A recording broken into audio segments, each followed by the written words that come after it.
نیت کے صاف ہونے اور ہر کام کو صرف اور صرف اللہ کی خاطر کرنے کے بارے میں، کیونکہ اللہ سبحانہ وتعالیٰ اس کام کو قبول نہیں کرتا، وہ عمل اللہ کے نزدیک کوئی اہمیت نہیں رکھتا جو اللہ کے لیے نہ کیا گیا ہو۔ لیکن ہم انسان ہیں، ہم سے غلطیاں ہوتی ہیں، اور قدم کی پھسلن سے زیادہ بعض اوقات سوچ کی پھسلن ہوتی ہے۔ سوچ میں کس وقت کیا چیز شامل ہو گئی، بعض اوقات انسان خود بھی اس سے آگاہ نہیں ہوتا۔ اسی لیے اللہ سبحانہ وتعالیٰ نے ہم پر رمضان کے روزے فرض کیے تاکہ ہمارے اندر تقویٰ پیدا ہو۔ تقویٰ انسان کے اندر ایک کانشیسنس پیدا کرتا ہے، شعور پیدا کرتا ہے، اور جب انسان کے اندر شعور آ جاتا ہے تو اسے اپنے گناہوں کا احساس بھی ہونے لگتا ہے، اسے اپنی غلطیوں پر ندامت بھی ہوتی ہے، اور انسان تو ہے ہی خطا کا پتلا، بھول چوک اس کے ساتھ ہے، ہر لمحہ کچھ نہ کچھ ہوتا ہی رہتا ہے۔ ایسے میں انسان کیا کرے؟ کیا گناہوں کا بوجھ اپنے اوپر لادتا رہے اور اس بوجھ کے تلے دبا رہے، اور پھر اس بوجھ کی وجہ سے طرح طرح کے ڈپریشن اور غم اور دکھ کا شکار رہے؟ نہیں، اللہ رب العزت واسع المغفرہ ہے، غفور الرحیم ہے، وہ اپنے بندوں کے گناہوں کو معاف کرتا ہے۔ رمضان کا مہینہ اس اعتبار سے ایک بہترین موقع ہے کہ ہم سب اپنے رب کی طرف رجوع کریں، انفرادی طور پر بھی اور اجتماعی طور پر بھی، اور اپنے گناہوں کی معافی مانگے۔ اللہ تعالیٰ کا وعدہ ہے کہ جو شخص سچے دل سے گناہوں کی معافی مانگے گا، اللہ تعالیٰ اس کو ضرور معاف کر دے گا، اور اللہ تعالیٰ کو معاف کرنے میں کچھ مشکل نہیں۔ قرآن مجید میں اللہ تعالیٰ فرماتے ہیں، قُلْ يَا عِبَادِيَ الَّذِينَ أَسْرَفُوا عَلَىٰ أَنفُسِهِمْ لَا تَقْنَطُوا مِن رَحْمَةِ اللَّهِ إِنَّ اللَّهَ يَغْفِرُ الذُّنُوبَ جَمِيعًا۔ آپ کہہ دیجئے کہ اے میرے بندو، جنہوں نے اپنی جانوں پر زیادتی کی ہے، جنہوں نے خود پر ظلم کیا ہے، لا تقنطوا من رحمت اللہ، اللہ کی رحمت سے مایوس نہ ہو جاؤ، بے شک اللہ سارے گناہ معاف کر سکتا ہے۔ اللہ تعالیٰ کے لیے کچھ بھی مشکل نہیں۔ ضرورت اس بات کی ہے کہ بندہ سچے دل کے ساتھ، پورے اخلاص کے ساتھ اللہ تعالیٰ کی طرف رجوع کرے۔ ویسے تو رمضان بذات خود گناہوں کے کفارہ کا ذریعہ ہے۔ حدیث میں آتا ہے، نبی صلی اللہ علیہ وسلم نے فرمایا، وَرَمَضَانُ إِلَى رَمَضَانَ مُكَفِّرَاتٌ مَا بَيْنَهُنَّ إِذَا اجْتُنِبَتِ الْكَبَائِرُ۔ ایک رمضان دوسرے رمضان تک اپنے درمیان ہونے والے گناہوں کو مٹا دیتا ہے جبکہ کبیرہ گناہوں سے اجتناب کیا جائے۔ اسی طرح جب انسان ایمان اور احتساب کے ساتھ روزہ رکھتا ہے، وہ بھی اس کے گناہوں کی بخشش کا ذریعہ بنتا ہے، راتوں کا قیام بھی بخشش کا ذریعہ بنتا ہے۔ لیکن اس کے ساتھ ساتھ انسان کو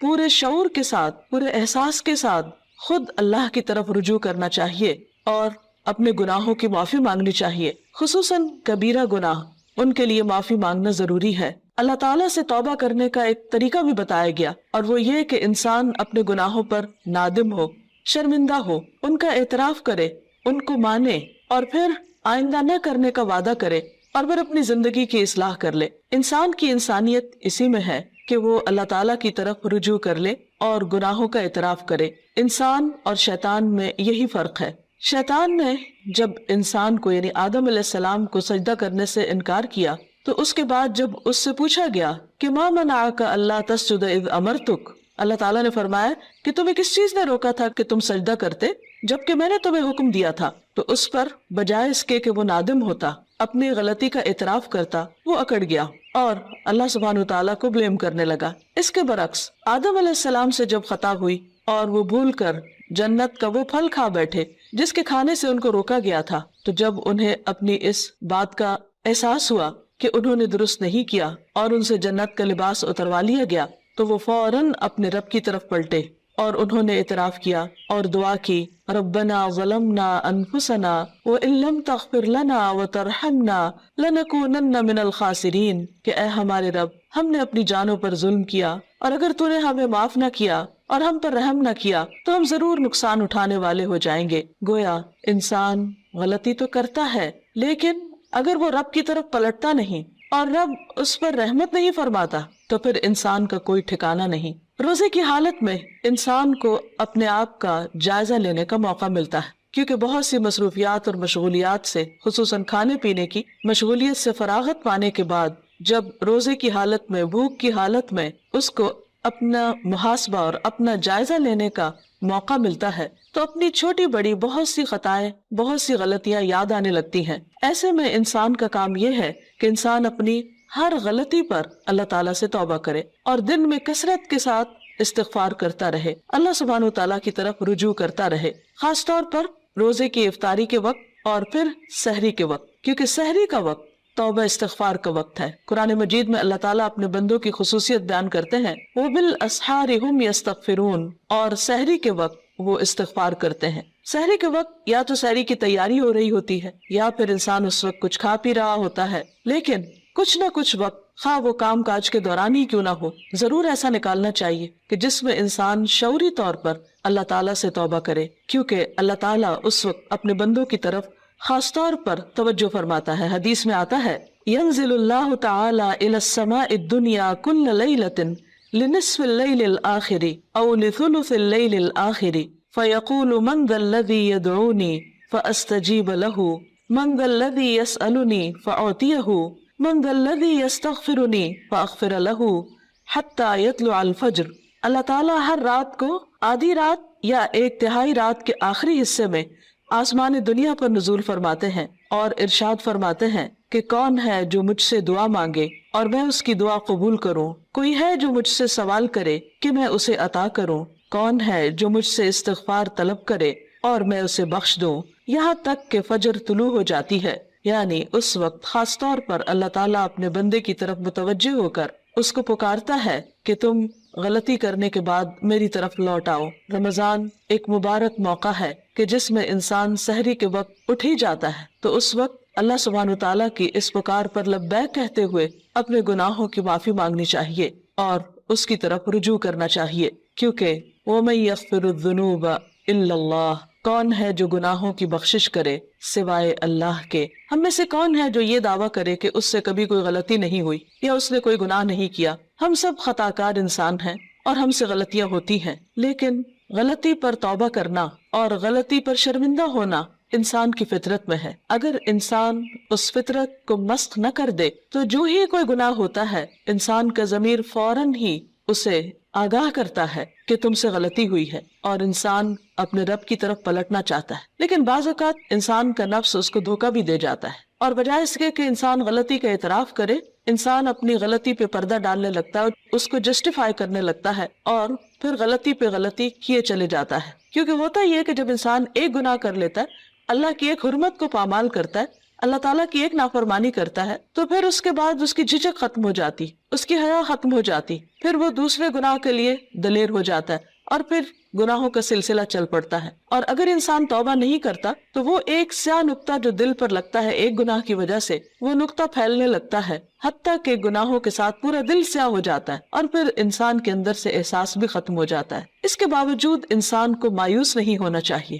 جب تک انسان کی جان ہے، انسان کی سانس کا سلسلہ چل رہا ہے، اس کے لیے معافی کا دروازہ کھلا ہوا ہے۔ حدیث میں آتا ہے کہ ان اللہ یقبل توبۃ العبد ما لم یغرغر، اللہ تعالیٰ بندے کی توبہ قبول کرتا ہے جب تک کہ اس کے سانس اکھڑنے نہ لگے، یعنی دنیا سے رخصت نہ ہونے لگے، فوت نہ ہونے لگے۔ تو گویا ابھی اللہ تعالیٰ نے ہمیں جو زندگی اور یہ موقع دیا ہے، اس میں ہم واپس پلٹ آئیں، رجوع کر لیں، اللہ تعالیٰ کو راضی کر لیں اور کبیرہ اور صغیرہ دونوں طرح کے گناہوں سے معافی مانگیں۔ صغیرہ گناہوں کے کفارے کے لیے تو نماز، روزہ، حج، زکوٰۃ اور دیگر نیکیاں، امر بالمعروف، نہی عن المنکر، یہ چیزیں انسان کے لیے کفارہ بن جاتی ہیں۔ لیکن خصوصاً کبیرہ گناہوں کے لیے خاص طور پر معافی مانگنا ضروری ہے۔ ویسے کبیرہ گناہ کیا ہے؟ مثلاً اللہ سبحانہ تعالیٰ کے ساتھ شرک کرنا، اور اس کے بعد والدین کی نافرمانی، والدین کو ناراض کرنا، ان کا دل دکھانا، ان کو پریشان کرنا، ان کی بات نہ ماننا۔ اللہ سبحانہ تعالیٰ نے ایک نہیں کئی بار اپنے حق کے بعد انسانوں میں سے سب سے پہلا حق جس کا بتایا وہ والدین ہے، اور اللہ تعالیٰ کی رضامندی والد کی رضامندی میں ہے، اور اللہ تعالیٰ کی ناراضگی والدین کی ناراضگی میں ہے۔ والدین کو ناراض کرنا کبیرہ گناہ ہے، اور اگر انسان کی وفات اس حال میں ہو جاتی تو اس وقت تک معافی نہیں ہوگی جب تک کہ والدین معاف نہ کر دیں۔ حقوق العباد کے سلسلے میں جو بھی حق تلفی ہوتی، خواہ والدین کی نافرمانی یا کسی اور کی، یہ بات یاد رہے کہ انسان کو اس وقت صرف اللہ تعالیٰ سے ہی نہیں، بندوں سے بھی معافی مانگنی ہوگی، یعنی بندوں کو بھی راضی کرنا ہوگا۔ والدین کے بعد باقی رشتہ دار، دوست احباب اور انسانوں میں سے کسی انسان پر بھی اگر کوئی ظلم یا زیادتی ہوئی ہو تو اس کے لیے توبہ استغفار اور اس کے ساتھ ساتھ اس بندے سے معافی مانگنا بھی ضروری ہے۔ اسی طرح زبان کے بہت سے گناہ کبیرہ گناہ ہے، مثلاً جھوٹ بولنا۔ اسی طرح غیبت، اور غیبت کیا ہے؟ کسی مسلمان بھائی کی پیٹھ پیچھے اس کی برائی کرنا، کسی پہ جھوٹا الزام لگانا، کسی کو تانا دینا، کسی کے بارے میں بدگمانی کرنا، کسی کا مذاق اڑانا، نقلیں اتارنا، یہ سب دوسروں کا دل توڑنے والی باتیں، یہ تہذیب کے دائرے سے نکلی ہوئی حرکتیں، اور ہمارا دین ان چیزوں کی قطعاً ہمیں اجازت نہیں دیتا۔ کسی کے ساتھ اختلاف کا ہو جانا، کسی کی بات کو ناپسند کرنا، یہ ہر انسان کا حق ہے، لیکن یہ سب کچھ دلیل کی بنا پر ہونا چاہیے، محض جذبات کی بنا پر نہیں، کہ ہم اگر کسی سے اختلاف کرتے ہیں تو پھر ہم اپنے لیے اس بات کو جائز کر لیں کہ جیسے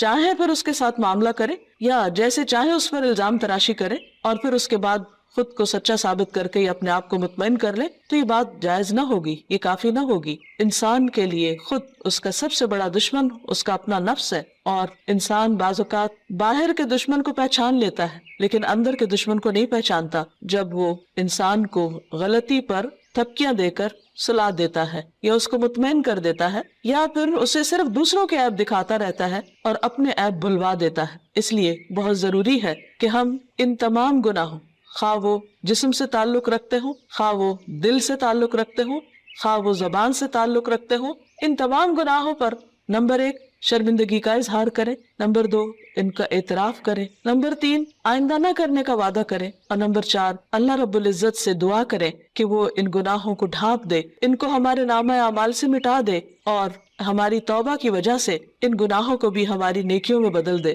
کیونکہ اللہ تعالیٰ کے لیے کچھ بھی مشکل نہیں۔ قرآن مجید میں آتا ہے وَهُوَ الَّذِي يَقْبَلُ التَّوْبَةَ عَنْ عِبَادِهِ، وہ اللہ ہی تو ہے